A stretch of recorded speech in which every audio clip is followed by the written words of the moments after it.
Hey everybody, what's going on? Emo Team is here and back with another feature match. This is a feature match wanting to show off the Turks deck I just went over in the deck profile on the channel. Uh, I went into detail on the deck on why it's built the way it is, and I thought it'd be also great to pair it with a good match that probably one of the best matches I had with it over the last couple weeks. This is actually an Ice Lightning Mirror match. His Sergio's is more traditional, but mine is the Turks list that I told you I'm playing. So I mentioned in the deck profile to the standard starting hands that you kind of go for, um, and we had one of them, so we chose to stay. Unfortunately, here I missed the Seng. I was really hoping for a Reno or Rude, so I could play the Kate Sith in my hand, um, but I wasn't able to. So I actually didn't attack here. It was like a semi-calculated one. Um, so normally I would have attacked, right? But knowing what I was playing against, I decided to hold because I know he always has Sephiroth, or better said, they always have Sephiroth. And it would be my luck that whenever I go aggressive, I run into a Sephiroth, and that really puts a damper like on our game. And so these are just some of my the thoughts that you have to consider. You don't always know your matchup, obviously, but some of the things that this deck needs to be cautious of is what will auto shut you down, right? And in this case, it would have been Sephiroth, right? Elena would have swung. Sephiroth would have come down, killed it. Next turn, I would have lost the Kate Sith in my hand, and that would have been that. Aside from whatever else he plays, and so you can see this turn took a little bit.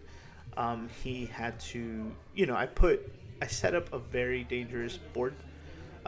Ice Lightning is not known to have board wipes without Shinryu currently, and so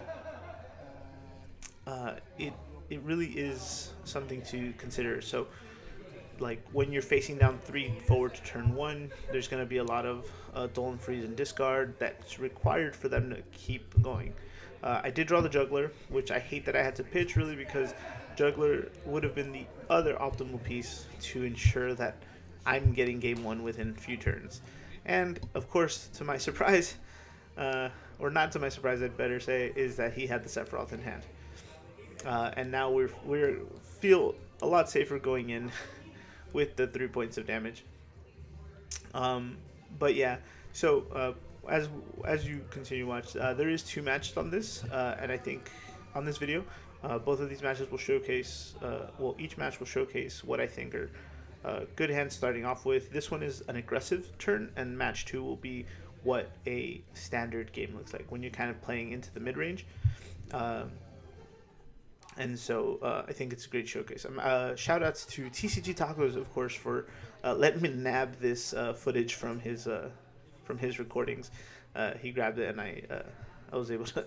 He downloaded it and got it for me anyway, so I can use it on my channel. If you guys haven't already and you don't, please check out his channel. He's got some stuff cooking, and I know he'll be coming up with new content real soon.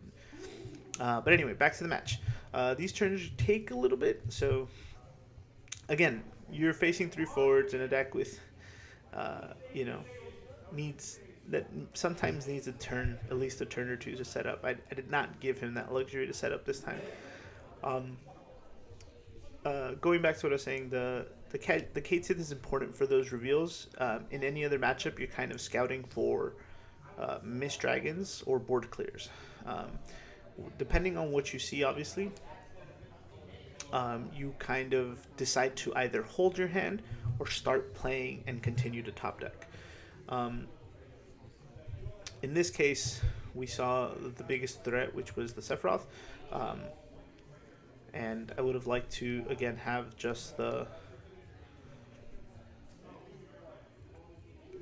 extra card to juggle here, so I wouldn't have lost, right? Like, I wouldn't have lost this, but I wouldn't have lost everything anyway. But it is what it is. He was able to Dolan Freeze my whole board. The Ousted trigger targets Sid.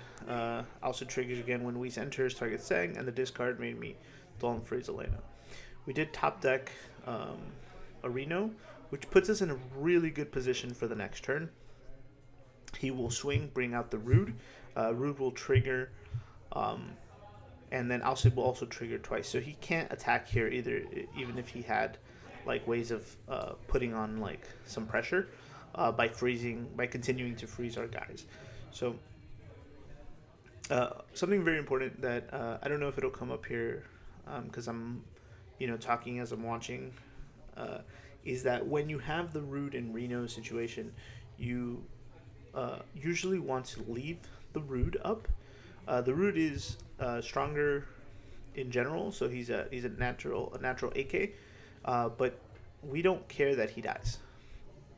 You almost always want to block with him if they're like crazy enough to attack. Excuse me, mainly because the Reno is just gonna bring another one into play. And so what's cool about this Reno too is that you can choose to bring any of the forwards out. So the deck does play one of the 3-cost lightning ones. If I did do that in this matchup, it would probably be helpful because it does give me, well, I don't have the President or Rufus out, but it would give me Brave and allowing them to continue to attack. So if that, like, not leaving blockers is a problem for you in your current matchup, then bringing out that other Rude would be great because he'll be able to stop that for him. So again, so here's Sergio going a little aggressive, showing off some of the new DFF stuff. That Noctis is actually quite strong, and I like it very much. My list isn't playing any of those new fancy cards, but I don't remember what I drew here, but like I said, we're going to attack with the Reno, bring out the Rude. Rude will trigger to Dolan Freeze the big guy. Right now, we're lucky we have the Seng buff, putting Reno at 9k. It is important to keep track of those, the power buffs, because you'll have to know what you're dealing with, right? Like, we don't care that the Shanto does 8 here, so we only target the Noctis, which is the biggest threat, or the biggest wall.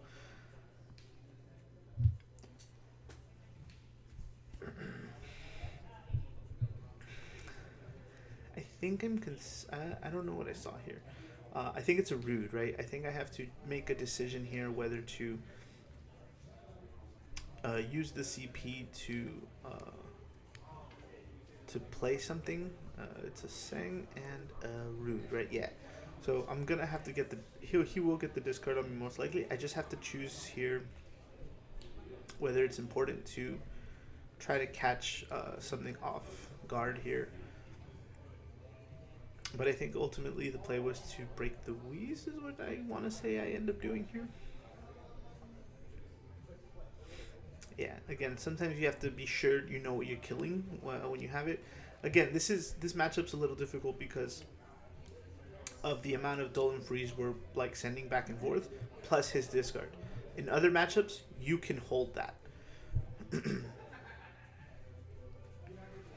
I'm gonna have to get some water in between these rounds because karaoke was not nice to me.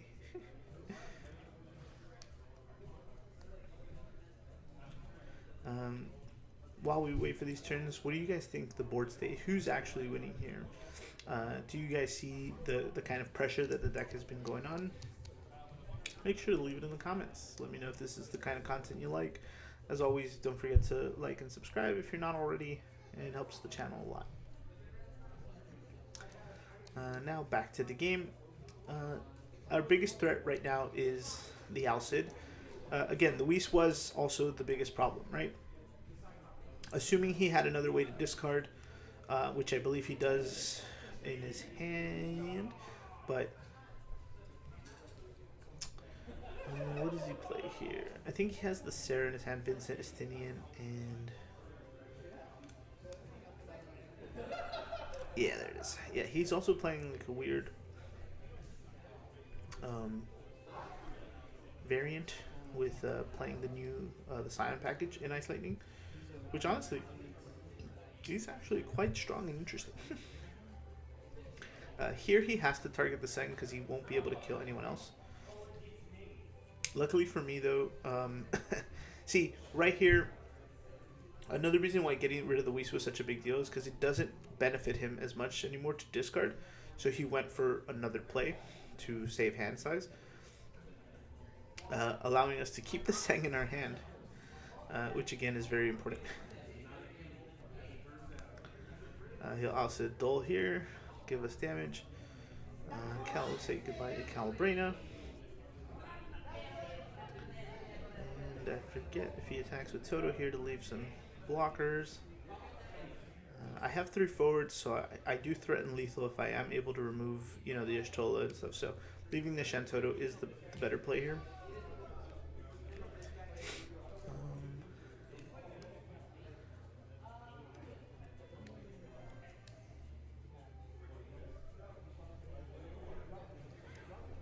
Yeah, it's a tough one. I think I didn't get the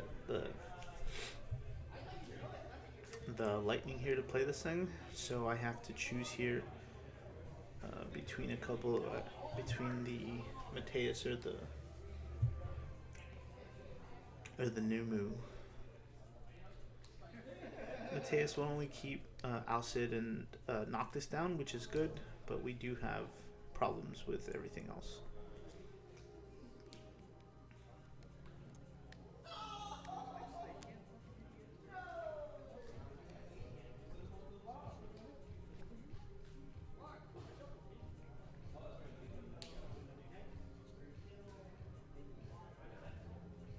Yeah, I do ponder. I do go back and forth in my head on whether to keep the forwards frozen to kind of limit the damage, or reduce his or limit his backups.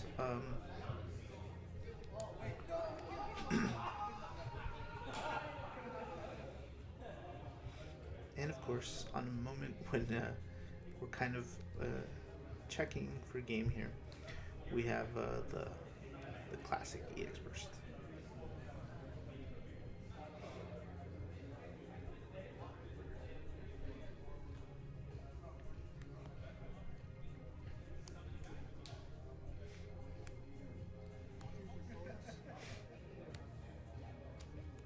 At this point, I believe it is when I decide that Dolan freezing the forwards is more important, mainly because naturally he doesn't have haste in this list, other than the lightning, obviously, and after kind of calculating my odds here with the amount of cards in his hand, I assume he can't get to 7 damage without those forwards, and so that's what we'd go with. Again, I'm still holding the Seng in my hand, which is kind of my saving grace to kind of go over. I forget if he actually discards me here, not with the Kate Sith or with the Unalesca load.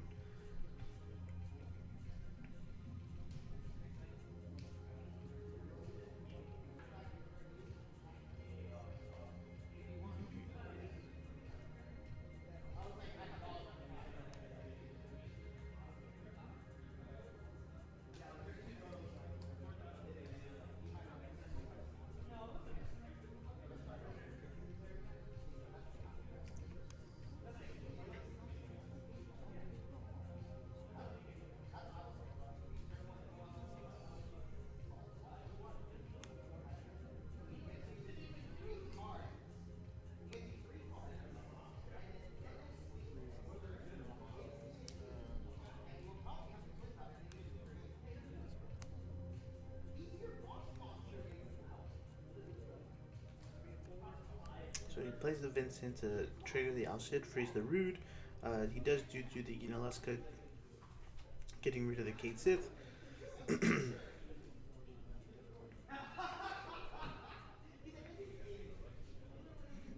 Always checking powers. They're both currently at 7,000. Again, so any attack on the board is a situation that just kind of requires a little bit of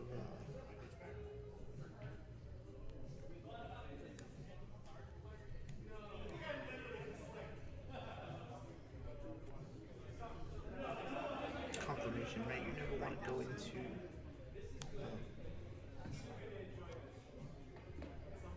into battle unsure of what everyone's at. It really is a mistake for. It really is like a great way to like misplay right away.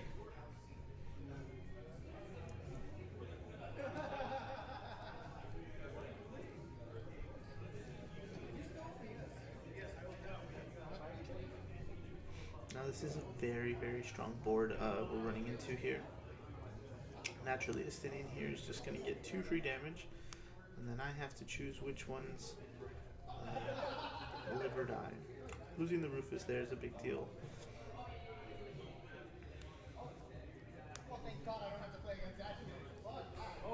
Realistically here, if it was me, I would not have attacked with a single person.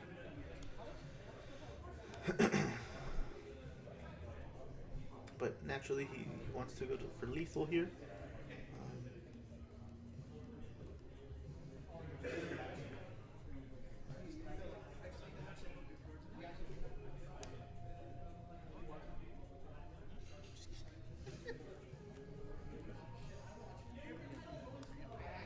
And that's it.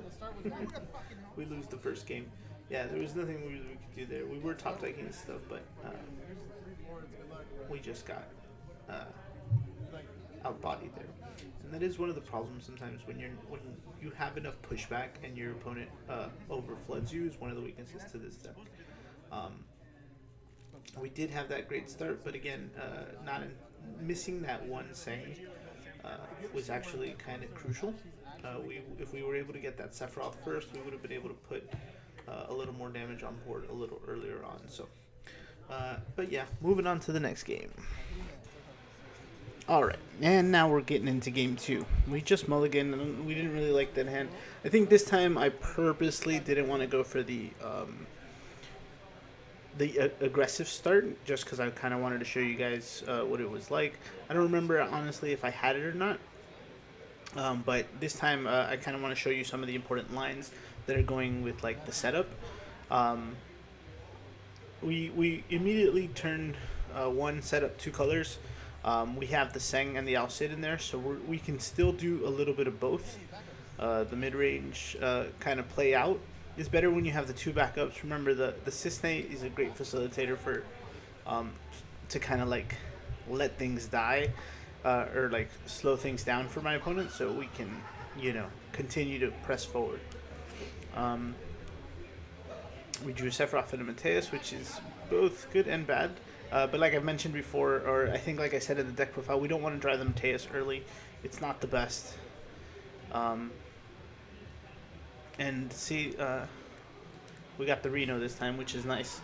But we don't want to overpay for it. We do have the Theodore coming in right now, so it's not really going to hurt us a lot. But luckily for us, the Alhanellum is down, and we were able to pull this all off before he did anything. So Alhanellum is a rare sighting, to be honest.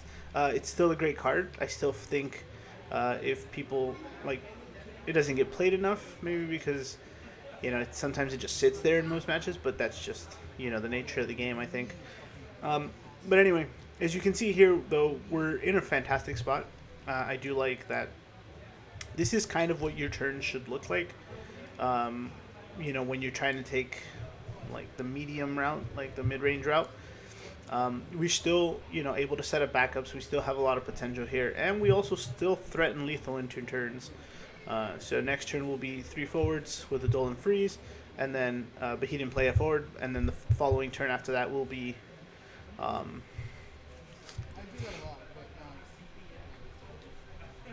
it'll be lethal, right? Assuming we don't hit any bursts. Here's another scenario too that I wanted to point for you guys. When we're not running into forwards, like any obstacles like that, it's good to go into to the other Rude. I'll realize momentarily here that he should have Brave, or I'll remember in the next turn. But it's kind of what we're doing. Also, we're setting up for next turn when he does develop forwards. And here's the other play we were talking about.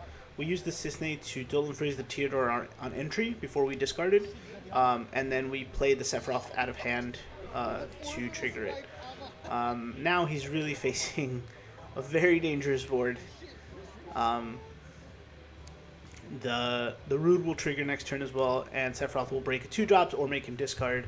Alcid, any of these Lightning Forwards will attack, and Dole. These are the kinds of plays and the kinds of things you want to set up into your matchups. Again, I know I'm only showing you what a similar mirror match would look like, but that's quite a crushing one. But yeah,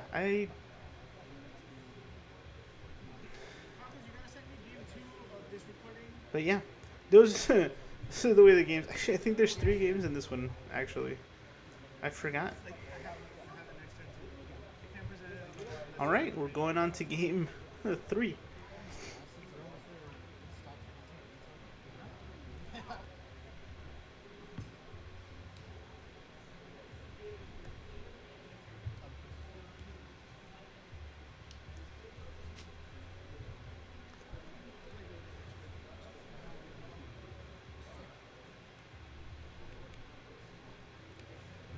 Sergio's going first in this one. He's also repping the new Shola, and here he hits us with the Q-Sith. Yeah, very important to get rid of that Sephiroth. That Sephiroth is a problem. I have to draw again from the Kate Sith here, remembering Shirley. There it is. Yeah. Yeah, we decided to go a little aggressive on this one. Because we have the double juggler.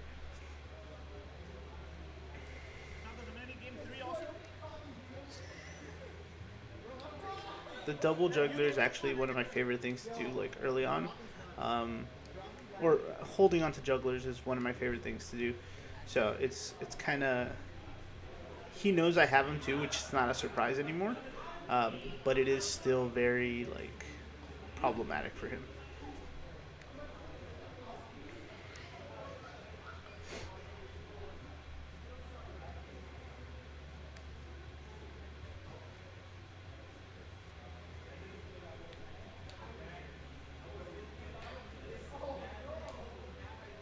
And just and as you can see here, Sergio takes a moment to weigh out his options, and this is kind of what the deck does, right? It puts your opponent in really tough situations. They're aggressive, yes, but they're also like very like complicated, being as that there is a a discard tied to this, and a lot of aggression coming down. So. We'll attack here to make him discard, and he responds with that. Yeah, that's what we get for being him. We are punished, unfortunately. We'll dull and we'll attack with Alcid to dull him, and we'll have to pass here. But guess what? This is where the offensive is in our favor. So he's going to enter battle, and we will stop him right there. We'll pitch juggler for juggler to dull him. And he'll have to pass. And I know right there it's not that big of a deal, but those are the kind of plays that we've been doing lately, just like when we're in this game, when we're playing this deck. Again, I'm very fond of juggler.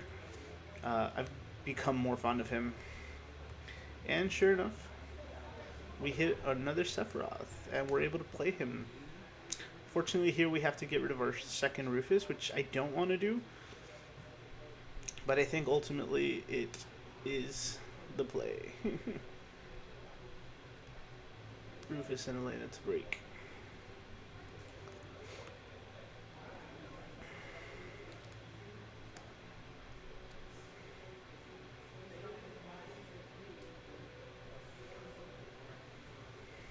And now we're threatening a lot more, a lot of different things. Break a 2-drop, which I don't think he plays anyway either. Most Ice Lightning lists don't.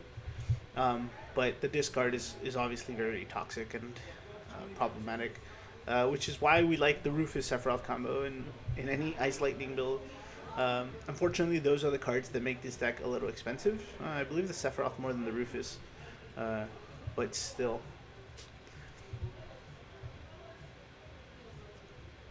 And before anyone asks to, yeah, no, I don't foil out my Ice Lightning. I do have the Turks foiled, but nothing else of the deck.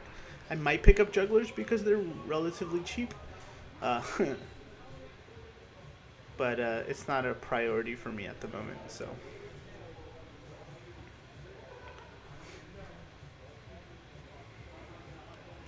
Yeah, even though he has a few cards, only a few cards in his hand, he has to make a very he has to make a difficult choice by not playing Lightning, by not playing the Reeve. He's cutting himself out of Lightning going forward. Whereas I've already set up my 2 colors, and sometimes that can be a problem for most decks. I believe I actually didn't realize I had a third match for you, but I'm starting to remember this one a lot more now. This one is actually the one we do go back and forth a lot, and it's a good way to show off some of the top decks that the Turks deck can do, as well as some of the versatility that it has. So he goes on and just sets up the narrow for the waste next turn. I didn't see what I drew there, but we have an Astidian, a Numu, and no, I think he also Sephiroths me here, right? Yeah, Sephiroths me again here. I love it.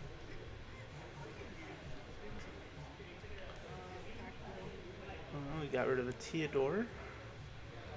Now here we go ahead and I think we play the backup because the backup is going to help us. Yeah, and instead of avoiding, in a good way to avoid the discard, we're able to set up and apply pressure at the same time. And those are the kind of steps you need to take when playing this deck. You can do both. Unfortunately, sometimes it leaves you handless, but he's struggling too, right? He's got 2 cards. We're at the same amount of backups. It's pretty even technically here, but I haven't taken any damage. Attacking here is almost, silly here. There's nothing we can do. Capitalize, and he hits a new move. Like I was saying in the deck profile, Numu is very, very, very good as the game goes on. We got tapped out there, so nothing we can do. Yeah, we make the comment there that would have been game, or would have helped.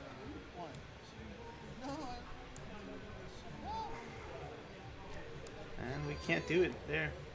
See, things are gonna get complicated and fun for us here in these last few minutes of this game. I hope you guys are enjoying the content. I hope you guys are enjoying the voiceovers. If you do, make sure to like and don't forget to leave me a comment. Let me know what you think about my terrible playstyle. Sergio is no easy competition to. He always makes me work for my games. Technically, he won the first game, which is the tournament one, but we did the runbacks, which I wanted for content anyway.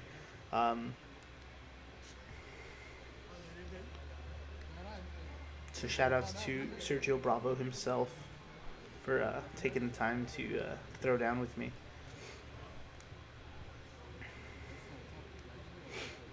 Quite a complicated turn here for him.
And even though we're gonna search and get something, he still has the Uniluska here sitting, waiting.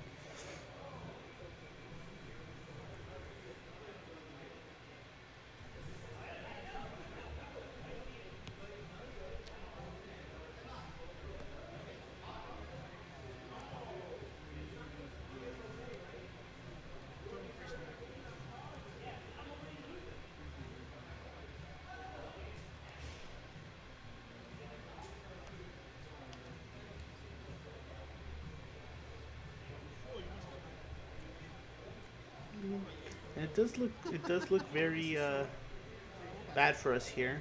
Uh,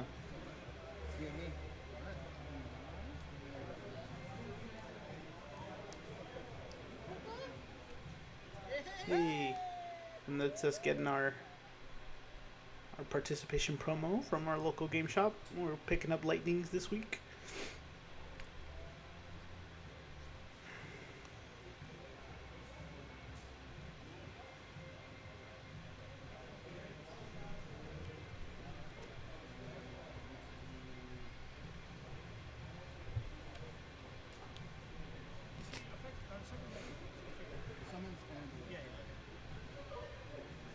He's trying to decide what to freeze here.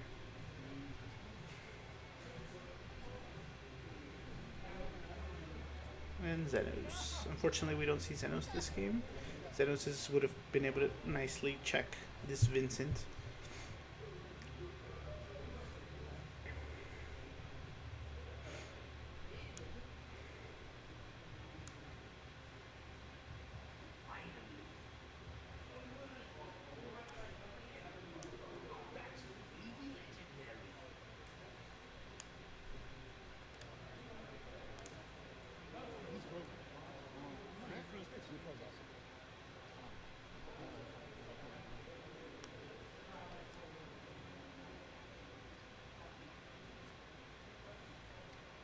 Exciting sounds. What a dream. You want to write down the decklist while we wait for your run stuff?